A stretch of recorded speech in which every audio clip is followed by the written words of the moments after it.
ہمارے من کے اندر بھی دو لشکر ہیں اور ان کے درمیان ہر وقت جنگ رہتی ہے.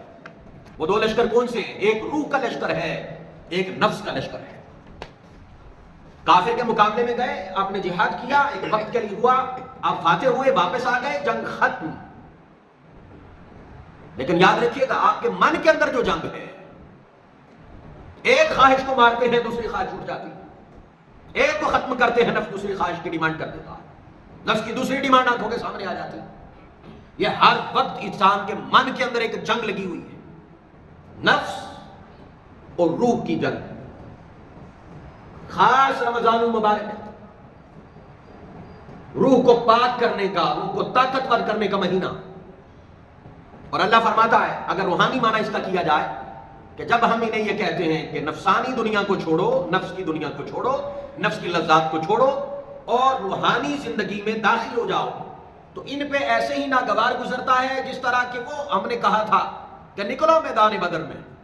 تو وہ جو ابھی نئے نئے مسلمان ہوئے تھے ان پہ یہ گراں گزر رہا تھا، نہ خوش تھے.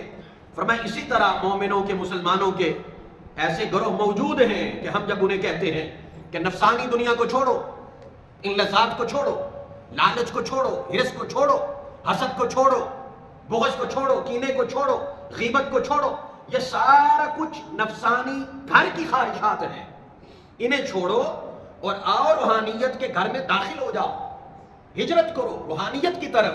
تو فرمایا کہ پھر ان پہ بڑا گراں گزرتا ہے، یہ بڑے ناخوش ہوتے ہیں. اس کی وجہ یہ کہ انہوں نے گناہ کی لذت چکھ لی ہے. کیسے چھوڑیں گناہ کی لذت کو؟ وہ گناہ کی لذت انہیں ہمارے وہ جو روحانی گھر ہے اس کی طرف داخل نہیں ہونے دیتے. اور یاد رکھیے گا یہاں یہ کہا جا رہا ہے کہ جس طرح کہا کہ بدر میں نکلو، اپنے گھر چھوڑو، کما اخرجک ربک من بیتک بالحق، جیسا کہ آپ کے رب نے آپ کو حق کے ساتھ گھر سے نکالا کہ بدر میں آؤ. فرمایا اسی طرح اللہ کہہ رہا ہے نفسانی گھر چھوڑو، خواہشات کو چھوڑو، کدھر آؤ؟ روحانی زندگی کے اندر. اور یہ گھر چھوڑنے سے کیا مراد ہے؟ کیا مراد ہے؟ ہم سمجھتے ہیں کہ شاید کہ اس کی نفس کی ساری ڈیمانڈز جو ہیں وہ ختم ہو جاتی. نہیں، کیا کہا جا رہا ہے؟ فرمایا گھر چھوڑنے سے مراد یہ ہے، نفسانی گھر چھوڑنے سے یہ مراد ہے کہ تم ہرس چھوڑ دو، لالچ چھوڑ دو.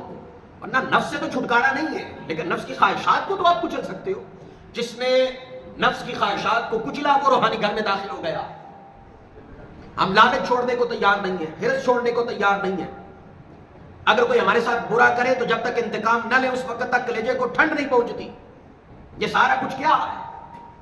یہ نفسانی گھر جو ہے اس کی ڈیمانڈز ہیں. اور یاد رکھیے گا جب تک آپ یہ نہیں چھوڑیں گے آپ کبھی بھی روحانی زون میں داخل نہیں ہو سکتے. آپ یہ کہیں کہ بھئی ٹھیک ہے میں بغض بھی رکھوں، میں غیبت بھی کروں، میں چغلیاں بھی کروں، میں جھوٹ بھی بولوں، میں ظالم بھی رہوں، میں ظلم بھی کرتا رہوں، میں حق تلفیاں بھی کرتا رہوں، میں بد اخلاقیاں بھی کرتا رہوں، میں جھگڑالو بھی رہوں، یہ سارا کچھ بھی رہے اور روحانی زندگی کے اندر مجھے وہ سارے ثمرات بھی ملے، یہ کبھی نہیں ہو سکتا. یہ گھر چھوڑنا پڑے گا نفسان. اور گھر چھوڑنے سے مراد کیا ہے؟ یہ خواہشات نفس کو ترک کرنا پڑے گا، اس کی مخالفت کرنا پڑے گی. پھر آپ روحانی زندگی میں داخل ہوں گے، وہاں اللہ کے انوار و تجلیات ہیں. وہ جو روحانیت پرستی ہے، میں آگے جا کے اس کا ذکر کروں گا بالترتیب قرآن کی آیات سے. وہاں کے جو ثمرات ہیں روحانی زندگی کے اندر جو داخل ہو گیا وہ تو پلٹ کے نفسانی گھر کی طرف تکتا بھی نہیں، وہ کبھی بھی اس طرف نہیں دیکھتا ہے. اور یاد رکھیے یہ جو نفسانی گھر کی، یہ جو نفس کی خواہشات ہیں نا، یہ پردہ ہیں، اس کے پیچھے روحانی زندگی. ہم کہتے ہیں یہ بھی رہے اور وہ بھی رہے، ہم ادھر بھی چلے جائیں اور ادھر کی خواہشات بھی رہیں، یہ کبھی بھی نہیں ہو سکتا ہے، یہ کبھی بھی نہیں ہو سکتا. اور آج ہم نے ساری عمر اسی معاملے میں ہی گزار دی ہے کہ خواہشات نفس پہ عمل بھی ہوتا رہے اور ادھر سے اللہ رب العزت کا فضل اور کرم بھی ہوتا رہے، روحانی زندگی میں بھی داخل ہو جائیں. یہ کبھی بھی نہیں ہو سکتا ہے. اللہ خود قرآن میں کہتا ہے کہ نفسانی گھر کی جو زینتیں ہیں نا وہ روحانیت پہ حجابات ہیں، پردے. اٹھاؤ گے تو ادھر پتہ چلے گا کیا ہے. ادھر یہ سارا کچھ چھوڑو گے، گناہ چھوڑو گے، چھوڑ کے جب اس گھر میں داخل ہو گیا تو پتا چلے گا وہاں کیا کیا ہے، کیا کیا لذات ہے. یہ تم چھوڑتے کوئی نہیں اور طالب ہو تم تو روحانی کر کے. یہ رمضان مبارک میں یہی پریکٹس کروائی جا رہی ہے. نفسانی گھر چھوڑو، یہ خواہشات چھوڑو، ترک کرو. جیسے رمضان مبارک میں تم نفس کی خواہشوں کو کچلتے ہو. تمہیں روزے کے عالم میں کوئی کہتا ہے پانی پیو، کہتے نہیں اللہ کا حکم ہے میں نہیں پیوں گا. تو فرمایا کیا اگر 11 ماہ اللہ کا حکم نہیں ہوتا کہ حرام نہیں کھانا؟ وہاں اللہ کا حکم تمہاری آنکھوں کے سامنے نہیں رہتا. اب تم کہتے ہو یہ بھی رہے اور رمضان المبارک کی وساطت سے میں روحانی زندگی میں بھی داخل ہو جاؤں، اس کو ترک کیے بغیر یہ کبھی نہیں ہو سکتا. اب روحانی زندگی کی لذات کیا ہیں؟ وقت تھوڑا ہے، میں چاہتا ہوں کہ میں اپنا موضوع مکمل کروں. قرآن میں اللہ کہتا ہے زُيِّنَ لِلنَّاسِ حُبُّ الشَّهَوَاتِ مِنَ النِّسَاءِ وَالْبَنِينَ وَالْقَنَاطِيرِ الْمُقَنطَرَةِ مِنَ الذَّهَبِ وَالْفِضَّةِ وَالْخَيْلِ الْمُسَوَّمَةِ وَالْأَنْعَامِ ذَلِكَ مَتَاعُ الْحَيَاةِ الدُّنْيَا وَاللَّهُ عِندَهُ حُسْنُ الْمَآبِ. اللہ نے وہ جو نفسانی گھر کی لذات ہے نا اسے گنوا دیا. تو میں یاد رکھوں، ایک ہے عورتوں کی محبت کا پردہ جو تمہیں روحانی زندگی میں داخل نہیں ہونے دیتا. اب ذرا سنتے جائیے، میں قرآن کی آیت پڑھ کے میں اس کی تشریح کر رہا ہوں. دوسرا ہے اولاد کی محبت کا پردہ، جبکہ وہ اللہ کی محبت پہ غالب ہو. عورتوں کی محبت کا پردہ جبکہ وہ اللہ کی محبت پہ غالب ہو. مراد یہ بیوی ہے اس کے ساتھ محبت ہے، اولاد ہے اس کے ساتھ محبت ہے. اللہ کہتا ہے کب ہم کہتے ہیں ان سے محبت نہ کرو؟ ہم کہتے ہیں ان سے محبت کرو پر غالب ہماری محبت رہے. جب بات آئے ہماری تو پھر وہاں اولاد نہیں، وہاں اللہ. اب یہ بہت بڑی بات ہے، اگر اس پہ غور ہو جائے تو یقیناً میرا سارا خطاب آپ کو سمجھ آ جائے گا. آج دیکھ لیں، ایک طرف اللہ کا حکم ہو اور ایک طرف اولاد کی محبت ہو. اور اگر ہم جاتے ہیں کس کی طرف؟ اللہ کی محبت کی طرف، تو مبارک ہے آپ کے لیے. اور اگر ہم جاتے ہیں اولاد کی محبت کی طرف تو پھر ہمیں فکر کرنا. اللہ کہتا ہے پہلا حجاب کیا ہے جو تمہیں روحانی زندگی میں داخل نہیں ہونے دیتا؟ وہ عورتوں کی محبت ہے جبکہ اللہ کی محبت پہ غالب آ جائے، ورنہ نہیں، ورنہ محبت ہوتی. پھر دوسری شے اولاد کی محبت جبکہ اللہ کی محبت پہ غالب آ جائے. فرمایا تیسری مال و دولت کی محبت، فرمایا جبکہ اللہ کی محبت پہ غالب آ جائے. اللہ کہتا ہے دو میرے راہ میں. آپ کی مال کی محبت کہتی ہے نہیں میں نے محنت سے کمایا کیوں دوں. ایک طرف اللہ کا حکم ہے، ایک طرف مال کی محبت ہے. اب یہ پردہ ہے، یہ آپ کو روحانی زندگی میں داخل نہیں ہونے دے گا. اب پھر فرمایا مویشیوں کی محبت جبکہ اللہ کی محبت پہ یہ غالب آ جائے. فرمایا زمین کی محبت، پراپرٹی کی محبت جبکہ یہ اللہ کی محبت پہ غالب آ جائے. اور اسی طرح جو زری رقبہ ہوتا ہے اس کا بھی خاص لفظ بولا گیا. فرمایا جبکہ ان کی محبت اللہ کی محبت پہ غالب آئے. ان چیزوں کی محبت اللہ کی محبت پہ اگر غالب ہے، ان 5 چیزوں کی، بڑی بڑی 5 چیزیں ہیں، باقی ان کے ذہن میں ساری آتی ہے. فرمایا اگر ان کی محبت غالب ہے، اللہ کی محبت مغلوب ہے، تو کبھی بھی تم زندگی پر روحانی زندگی میں داخل نہیں ہو سکتے. یہ اصول قرآن میں بتاتا ہے. اچھا یہ 5 چیزیں گنوا کے اللہ کیا کہتا ہے؟ اعلان کرتا ہے ذالک متاع الحیات الدنیا. او یہ یہاں کی متاع ہے، برتو اسے، کماؤ، لیکن جس نے حکم دیا ہے، جس نے تمہیں پیدا کیا ہے، اس کی محبت غالب رہے. یہ یہاں کی ہے، کتنی محبت کرو گے؟ چھوڑ کے آنا. سجا لو گھر، میں جتنا مرضی سجا لو، آپ سجا لیں. اللہ کی طرف جانا ہے، اللہ کے رسول کی طرف جانا ہے. مجھے یہ بتائیں ذالک متاع الحیات الدنیا، اللہ کہتا ہے یہ یہاں کی ریکوائرمنٹ ہے، یہاں رہنے کے لیے ضروری ہے. دنیا میں رہو، دنیا کو خود پہ سوار نہ ہونے دو، دنیا کے طالب نہ رہو. برتو دنیا کو، برتنے کی شے ہے، لیکن جہاں اللہ کا حکم آئے وہاں کو نہیں پہنے. اب بات اللہ کی ہے. کیوں؟ یہ ساری چیزوں نے ساتھ چھوڑ دینا ہے. نہیں چھوڑنا ساتھ تو وہ اللہ کی محبت نے نہیں چھوڑنا، محبت الہی نے نہیں چھوڑنا. تو یہ 5 چیزوں کی محبت اگر اللہ کی محبت پہ غالب ہے تو ہم روحانی زون میں داخل ہو سکتے ہیں؟ یہ بولیے نا، نہیں ہو سکتے. اللہ کہتا ہے ذالک متاع الحیات الدنیا، یہ سب مادی دنیا کی متاع ہے. آگے اللہ کہتا ہے واللہ عندہ حسن المآب، اللہ کے ہاں اس سے بھی بہتر ہے. مالک وہ کیسے پتا چلے گی؟ فرمایا ان سب پہ میری محبت غالب کر، پردے اٹھتے جائیں گے، آنکھوں سے تکتا جا، یہ اسی جہاں میں دیکھتا جا. صحابہ کرام میں ایک صحابی حضرت حارث کو حضور نے فرمایا تھا حارث تیرا ایمان کیسا ہے, صبح کیسے کی؟ فرمایا ایمان کی حالت میں. فرمایا ایمان کی حقیقت کیا ہے؟ حضور جانتا ہوں, کھڑا زمین پہ ہوں لیکن یہاں کھڑے ہو کے میں اللہ کی جنت کا نظارہ کر رہا ہوں کہ وہ تھے جو روحانی زون میں داخل ہو چکے تھے. وَيُزَكِّيهِمْ, اگر علیہ السلام نے ان کا تزکیہ کر کے انہیں روحانی زندگی میں داخل کیا تھا. آج ہم نفسانی گھر کے باسی رہنے والے اور باتیں کریں کہ ہمیں روحانیت نہیں مل رہی. بابا ایک گھر چھوڑے گا تو دوسرے میں داخل ہوگا نا. اچھا اب آگے اللہ پھر کیا فرماتا ہے؟ اللہ کہتا ہے یہ جو پردے ہیں نا 5, ان کے پیچھے پتہ ہے کیا ہے؟ اللہ کہتا ہے اَوْنَبِّئُكُمْ بِخَيْرٍ مِّن ذَلِكُمْ, میں اس سے بہتر تمہیں چیزیں نہ بتاؤں جو اس سے پرے ہیں, جو روحانی زون میں, جو اس ایریے میں جس کی بات اللہ کر رہا ہے. مالک کیا ہے؟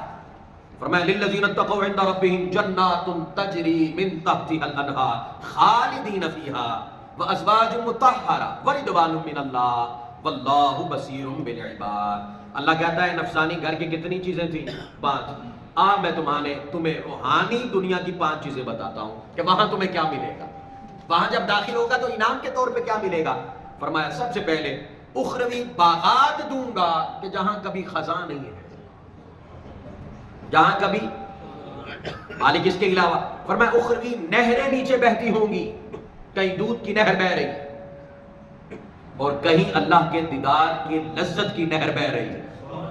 ہاں جی, ادھر داخل تو ہو بندے, یقین کرے پھر وہ فرشی ہو کے نا بندہ عرشی ہو جاتا ہے جو روحانی زون میں داخل ہوتا ہے, ناسوتی ہو کے مالکوتی ہو جاتا ہے, پھر مالکوتی ہو کے جبروتی ہو جاتا ہے, پھر اس کی نظر المومن ینظر بنور اللہ. حضور نے فرمایا مومن پھر اللہ کے نور سے تکتا ہے.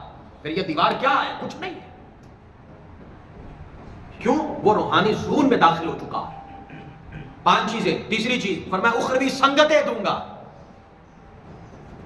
ایسے ہی لفظ گزار دیا آپ نے, اس کا مزہ نہیں لیا. اخروی سنگتیں دوں گا. کیا؟ فرمایا کہیں تاجدار کائنات کی سنگت ہوگی, کہیں سیدنا ابراہیم علیہ السلام کی سنگت ہوگی, عیسیٰ علیہ السلام کی سنگت ہے, آدم علیہ السلام کی سنگت ہے. فرمایا تمہیں ایسے نہیں, وہ جن کے لیے تم تڑپتے ہو وہ سنگتیں بھی دوں گا وہاں. مالک اور کیا دے گا؟ فرمایا اس سے بڑی بات تمہیں میں اپنی رضا دوں گا. میں تیرے تو راضی ہو جاؤں گا, میں اللہ تیرے تو پھر ناراض نہیں ہوں گا. یہاں ہے نا یہ کرو گے تو میں ناراض ہوں, یہ کرو گے تو میں راضی ہوں. فرمایا وہاں جو مرضی کرو میں راضی راضی. 5ویں شے فرمایا وہ سب سے اعلیٰ شے. فرمایا روحانی دنیا میں داخل تو ہو, انعام کیا ملے گا؟ غور کرو. فرمایا میں تمہیں اپنا بلا حجاب دیدار بخشوں گا. فرمایا اب دیکھ وہ 5 چیزوں کی لذت کیا ہے اور ان 5 چیزوں کی لذت کیا ہے. وہ چھوڑ, ادھر یہ دوں گا. وہ 5 کی محبت کو مغلوب کر, اللہ کی محبت کو وہاں غالب کر, اس کے بدلے میں روحانی دنیا میں داخل ہوگا. یہ 5 چیزیں تمہیں میں عطا کروں گا. اور یہ وعدہ اللہ کا قرآن کے اندر ہے. اب سنگتیں کس نے لینی ہے؟ اب اللہ کی رب العزت کی رضا کس نے لینی ہے؟ اب مقام دیدار کس نے لینا ہے؟ وہ جس نے لینا ہے وہ ان لذات کو چھوڑ کر کیا کرے؟ روحانی دنیا کے اندر داخل ہو جائے. اب سنیے گا ہمارا حال کیا ہے. رمضان مبارک کی بہترین مثال مجھ سمیت میں سب سے پہلے اپنے آپ کو بات کر رہا ہوں. رمضان مبارک میں ہم کسی حد تک, عام بات کر رہا ہوں, خاص لوگوں کی بات نہیں کر رہا, وہ تو ہر حال میں روحانی زون میں ہی رہتے ہیں, محنت کرنے والے, مجاہدے کرنے والے. میں اپنے جیسے کمزور بندوں کی بات کر رہا ہوں. ہمارا حال کیا ہے؟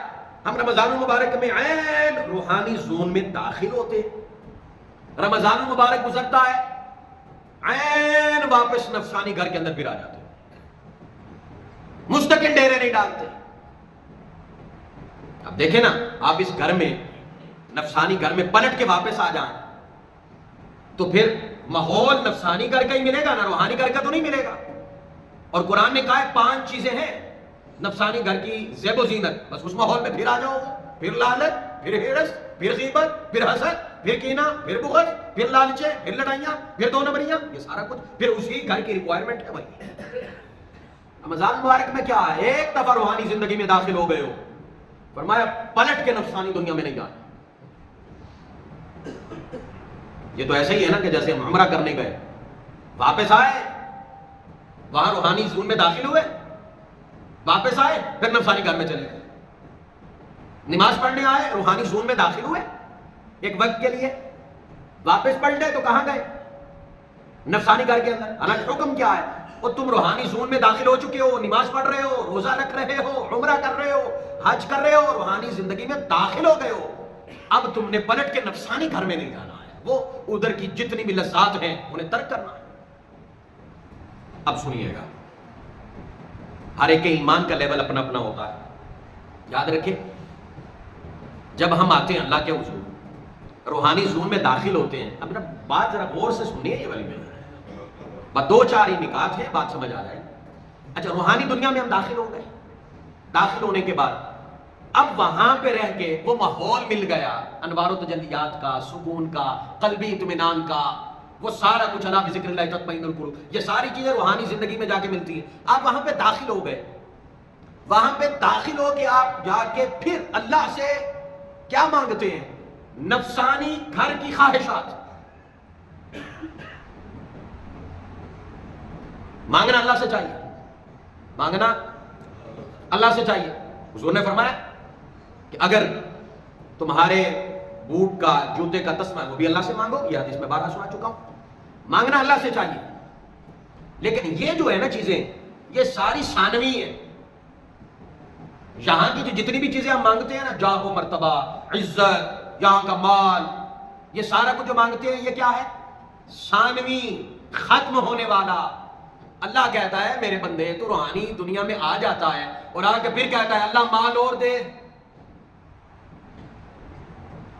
پھر آ کے کہتا ہے مالک وہ نفسانی گھر کی جو چیزیں پھر وہی مانگتا ہے مجھ سے، حالانکہ میں نے تمہیں دینی ہے، مجھ پہ لازم ہے تیرا رزق دینا، میں دیتا ہوں، میں نہیں دینا، لیکن ہے میرے بندے کبھی روحانی دنیا میں داخل ہو کے کبھی دعا کی ہے مالک اپنی رضا دے دے۔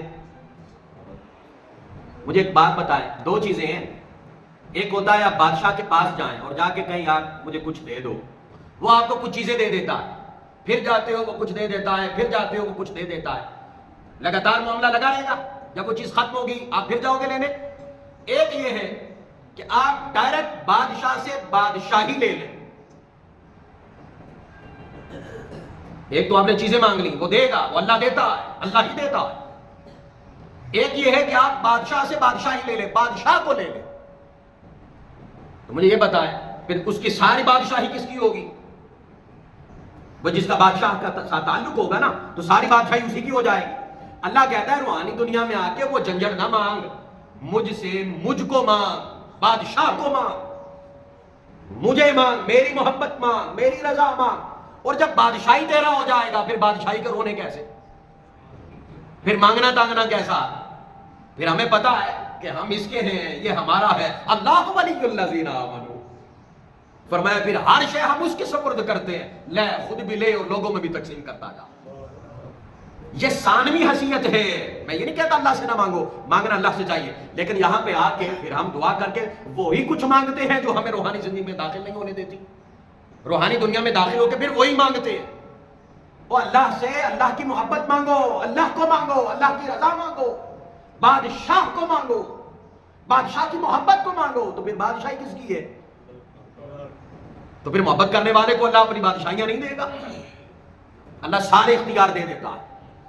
تو اس لیے اللہ سے اللہ کی رضا مانگے اور دعا کرے مالک فرشی ہے عرشی بنا دے، نفسانی گھر سے اس طرف آئے ہیں روحانی دنیا کے اندر، اب واپس نہیں ہم نے پلٹنا، بس تو ہماری مدد فرما، ہمیں یہی توفیق دے۔ تو کیا جو اللہ کا ہو جائے گا اللہ اسے بھوکا مرنے دے گا؟ اللہ اسے ذلیل کرے گا جو اللہ کا ہو جائے گا، اللہ اسے رسوا کرے گا جو اللہ کا ہو جائے گا۔ اللہ کہتا ہے آؤ اپنے اپنے ظرف کے مطابق مانگ لو، میں تو دیتا ہوں۔ کوئی کیا مانگ رہا ہے، کوئی کیا مانگ رہا ہے، کوئی کیا مانگ رہا ہے، فرمایا کچھ وہ ہے وہ کہتے ہیں مالک اپنی محبت دے دے، باقی سارا کچھ رہنے دے۔ فرمایا جسے میری محبت مل جاتی ہے اسے کائنات کی ہر شے مل جاتی ہے، ہر شے مل جاتی ہے۔ اور یاد رکھیے گا جب تک روحانی دنیا میں آ کے اللہ کی محبت نہیں نہ مانگیں گے تو پھر روحانی زون میں داخل ہو کے بھی شیطانی وسوسے آئیں گے۔ نماز ہے نا، یہ روحانی زون ہے، روزہ روحانی زون ہے، حج اور عمرہ بھی ایسے ہی ہے، لیکن نماز میں وسوسے، شیطانی وسوسے، نیکی کر رہے ہیں وسوسے نہیں جا رہے ہیں، باطل وساوس آ رہے ہیں۔ اس کی وجہ کیا ہے؟ اس کی وجہ یہ ہے کہ روحانی دنیا میں آ کے بھی وہی کچھ مانگ رہے ہیں جو نفسانی گھر کی زیب و زینت ہے، جس نے ہمیں اس طرف آنے ہی نہیں دیا تھا، مشکل بنا رکھا تھا۔ ہاں ادھر آئے تو کس کو مانگنا ہے؟ اللہ سے، اللہ کی رضا، اللہ کی محبت مانگو، اللہ کی محبت مانگو، پھر وہ کائنات کی ہر شے آپ کو عطا فرمائے گا۔ اب سنیے گا، اللہ فرماتا ہے اب جو بندے مجھ سے آ کے روحانی زون میں داخل ہو کے نفسانی گھر کی بات ہی کوئی نہیں کرتے، مجھ سے میری بات کرتے ہیں، اس میں داخل ہو جاتے ہیں، مالک اب کیا کرتا ہے؟ فرمایا سنو، اللہ کہتا ہے استستغیثون ربکم فاستجاب لکم انی ممدکم بألف من الملائکۃ مردفین۔ ظاہراً اس کا معنی میدان بدر میں فرشتے آئے تھے، باطنی معنی کیا ہے؟ فرمایا جب روحانی زون میں داخل ہو گئے، فرمایا اب اس کے لیے میں مدد کے لیے اپنے فرشتے بھیج دیتا ہوں، اس میرے بندے کی مدد میرے فرشتے کرتے ہیں۔ اور پھر اللہ رب العزت کیا فرماتا ہے؟ اللہ فرماتا ہے یغشیکم النعاس امنۃ منہ، فرمایا پھر اس پہ ایک سکون اور اطمینان کی غنودگی رہتی، مست رہتا ہے۔ بدر میں یہ تھا نا کہ ان کو سکون والی نیند آئی، یہ روحانی معنی کہ جب وہ روحانی دنیا میں داخل ہو گیا، اذ یغشیکم النعاس امنۃ منہ، پھر سکون اور اطمینان والی چادر میں اس پہ تان دیتا ہوں۔ کوئی کسی سے ڈر رہا ہوتا ہے، کوئی موت سے ڈر رہا ہوتا ہے، کوئی بیماری سے ڈر رہا ہوتا ہے، خوف ہوتے ہیں، وہ بڑا پرسکون ہوتا ہے، الا ان اولیاء اللہ لا خوف علیہم ولا هم یحزنون، کوئی خوف نہیں ہوتا، کوئی غم نہیں ہوتا ہے۔ کیوں؟ میری روحانی دنیا کے اندر میرا بندہ داخل ہے، پہلا میں اس پہ یہ کرم کرتا ہوں، میں سکون اور اطمینان کی چادر تان دیتا ہوں اس بندے پہ، مطمئن ہو جاتا ہے میری ذات کے ساتھ، میرے تعلق کے ساتھ مطمئن ہو جاتا ہے، پرسکون ہو جاتا ہے۔ دنیا بھاگ رہی ہے وہ مطمئن ہے، دنیا ڈر رہی ہے وہ مطمئن ہے۔ فرمایا پہلا کرم یہ کرتا ہوں، اور پھر فرمایا وَيُنَزِّلُ عَلَيْكُم مِّنَ السَّمَاءِ مَاءً، پھر میں وہ جو روحانی دنیا کا میرا باسی ہے، نفسانی گھر چھوڑ کے آیا ہے، اس پہ میں پھر روحانی بارش برساتا ہوں، روحانی بارش برساتا ہوں۔ مالک اس سے کیا ہوتا ہے؟ لِيُطَهِّرَكُم بِهِ، فرمایا اسے مزید پاک کر دیتا ہوں، مزید پاک کر دیتا ہوں۔ اور پھر اللہ کہتا ہے وَيُذْهِبَ عَنكُمْ رِجْزَ الشَّيْطَانِ، اور شیطانی وسوسے بھی میں اس کے دل سے ختم کر دیتا ہوں، میں اتنا کرم کر دیتا ہوں، پھر آئے اور اسے پھر شیطانی وسوسہ آئے۔ ان عبادی لیس لک علیہم سلطان، فرمایا میرے بندوں پہ تو شیطان کا حکم چل سکتا ہی نہیں ہے۔ کیوں؟ روحانی زون میں داخل ہے، اطمینان کی چادر اس کے اوپر تلی ہوئی ہے، اور میں نے اس پہ روحانیت کی بارش کر کے اس کے دل کو پاک کر دیا ہے۔ وَيُذْهِبَ عَنكُمْ رِجْزَ الشَّيْطَانِ، شیطانی وسوسوں میں نے پاک کر دیا ہے۔ فرمایا وَلِيَرْبِطَ عَلَىٰ قُلُوبِكُمْ، میں نے اس کا دل مطمئن کر دیا۔ مالک کہیں واپس نہ چلا جائے، ہے تو انسان نا، کہیں نفس غالب نہ آ جائے۔ اللہ کہتے ہیں نہیں، وَيُثَبِّتَ بِهِ الْأَقْدَامَ، اب اس کے پاؤں لڑکھڑانے نہیں دوں گا میں، ثابت قدم رہے گا۔ اب روحانی دنیا کا میرا باسی ہے، اب واپس نہیں پلٹنے دوں گا۔ اتنا چل کے آیا ہے، اتنا کچھ چھوڑ کے آیا ہے اور واپس چلا جائے۔ مالک اس کے علاوہ بھی کوئی اور کرم کرتا ہے؟ فرمایا ہاں 2 کرم اور کرتا ہوں، اس کے بعد میرا خطاب ختم۔ 2 کرم روحانی زندگی میں داخل ہونے پہ اللہ کیا کرم کرتا ہے؟ سکون کی چادر۔ خدا کی قسم اللہ سے سکون مانگنے سے نہیں ملتا، وہ اللہ دے تو ملتا ہے، وہ اس کے ذکر میں ہے۔ پہلا یہ سکون ملتا ہے، دوسرا کیا؟ روحانی بارش بندے کو پاک کر دیتا ہے، شیطانی وسوسے ختم کر دیتا ہے، دل اس کا مضبوط کر دیتا ہے اللہ کے اپنے ساتھ، اپنی ذات کے ساتھ، اور اس کے قدم جما دیتا ہے کہ واپس نہ پلٹے۔ مالک اور کیا کرتا ہے؟ فرمایا اذ یوحی ربک الی الملائکہ، فرمایا پھر یہ ہے کہ فرشتے اس کی مدد کے لیے آتے ہیں۔ مالک صرف فرشتے اس کی مدد کرتے ہیں۔ اللہ کہتا ہے نہیں، جب یہ دیر تک روحانی گھر کا باسی رہتا ہے نا، انی معکم، فرمایا میں اللہ پھر اس کا ساتھ دیتا ہوں، میں اللہ اس کے ساتھ ہو جاتا ہوں۔ یہ دنیا میں کیلا کیلا نظر آتا ہے، پر اس کے پیچھے اللہ ہوتا ہے، اس کے ساتھ اللہ ہوتا ہے، اس کی طاقت اللہ ہوتا ہے، اس کا مددگار اللہ ہوتا ہے، اس کا پشت پناہ اللہ ہوتا ہے، اس کا ہاتھ پکڑنے والا اللہ ہوتا ہے، منزل پہ پہنچانے والا اللہ ہوتا ہے، اور جس کا ساتھ اللہ دے۔ انی معکم، میں تمہارے ساتھ ہوں، اللہ کہتا انی معکم، آ تو صحیح، وہ ان حجابات سے نکل تو صحیح۔ اور جب بندے کو کی ٹھارس اللہ ہو، نگہبان اللہ، مددگار اللہ، تو بتائیں مجھے کائنات میں اس بندے سے بڑا کوئی طاقتور ہو سکتا ہے؟ اس سے بڑا طاقتور کوئی نہیں ہو سکتا۔ امام الانبیاء کے غلام، رمضان المبارک کا مہینہ، یہ روحانی زون میں ہے ہم، یہاں اللہ سے ثابت قدمی مانگے، اللہ کی رضا مانگے، اللہ کی محبت مانگے۔ مالک اب اسی گھر کا باسی رکھنا، اسی گھر میں رہے، ہم بڑے کمزور ہیں، بڑے ناتواں ہیں، تو ہماری مدد کر۔ ہم چاہتے ہیں کہ تیرے وہ جو سکون کی چادر تو دیتا ہے وہ ہمیں بھی دے، ہم چاہتے ہیں مالک ہماری مدد کر۔ تو نے یہ ہمیں ماحول دیا، ہمیں 11 ماہ اسی ماحول کی لذت عطا فرما۔ بس یہ رمضان المبارک روحانی زون ہے، خدا کے لیے ضائع نہ کیجیے۔